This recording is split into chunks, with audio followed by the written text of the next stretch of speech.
I'll give you just a little bit more time to finish writing down this pedigree before we start.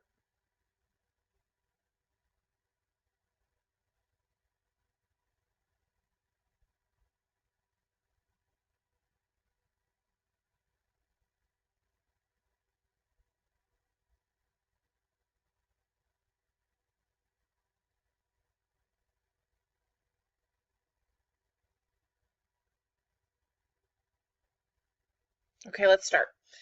So this is a sex-linked trait. You need to keep that in your mind when solving these problems. So that means that our genotypes for these problems will include X's and Y's, which is part of the reason why I did not go ahead and write down my individual's numbers like you should have done, because I have to have X's and Y's, and it takes up a little bit more space, and this one's going to look a little bit more cluttered than the other pedigrees that I completed. So let's go ahead and start solving. Step number 1, after labeling all these people, step number 2, I should say, is to go ahead and figure out all of the affected male genotypes. Now, since this is hemophilia, we will be using H's on our X's, and there are 1, 2, 3, 4, 5, 6 different males that are all affected with hemophilia. That means that all of their genotypes are going to be X lowercase h y. Every single one, because that's the only genotype you can be, and be male and hemophilic. Now, after identifying all of those males, we want to identify all of the affected females. And so the affected female, there's only one of her down here. And since she has hemophilia, the only possible genotype she can have is X lowercase h, X lowercase h. Now, since all affected individuals' genotypes have been identified, we can now go and figure out the rest of the male genotypes. So because there's only 2 possible genotypes for sex-linked, we've already taken care of the recessive ones. That means all of the other males are going to have the dominant genotype, X capital HY, every single one. So go ahead and identify all of the males without hemophilia as having that dominant genotype.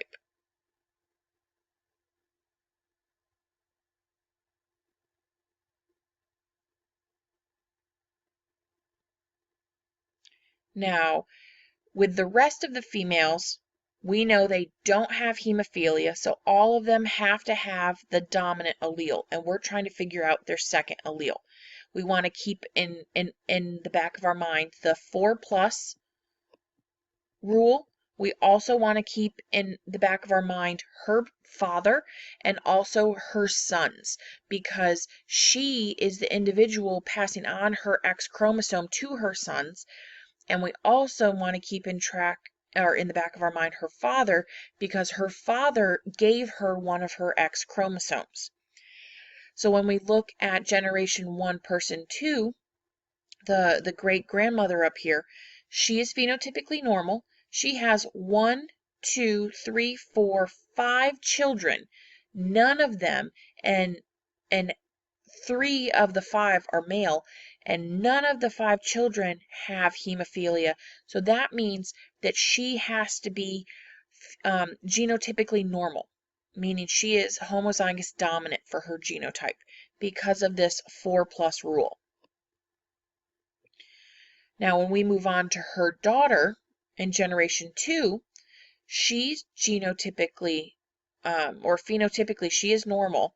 She had to get that dominant allele from her mother, and her mother cannot give her a second allele. But because she's female, she had to have gotten her X chromosome from her father, which makes her a carrier. Same thing can be said for her sister, person 2-4. She's also a carrier because her mother gave her the dominant allele and her father had to give her the recessive allele. Now, when we look at her sister-in-law, Her sister-in-law married into the family, and so we don't have her parents' information, but we can see that she had a son that has hemophilia, which means that she had to be a carrier for it as well. Same thing can be said for female 3-2. She's phenotypically normal, but has a son who has the disease. Her father's not very helpful, so that means that her father actually gave her the dominant allele, and her mother gave her the recessive allele, and she passed on the recessive allele to her son. But her sister, 3-3, doesn't have any kids yet, and so the dominant allele had to come from the dad, because we know that the dad always gives either his X or his Y to determine the sex of the child. And so because the dad had to give the X to make her a daughter, we don't know which of the mom's alleles she got, since she doesn't have any children. So she is genotypically unknown. Her cousin over here would be in the same boat, but since she married and had 2 children that both have hemophilia, that means that she has to be a carrier for that disease as well. So last generation, person 4-3 is phenotypically normal, got the dominant allele from dad.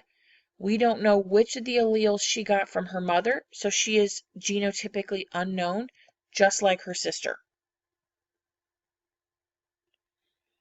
And then our very last female, person 4-6 over here, she's genotypically normal, got the dominant allele from mom, had to get the recessive allele from dad, making her a carrier. And that's how you solve a sex-linked pedigree. Now, I have 4 questions for you to answer regarding your last pedigree, the hemophilic pedigree.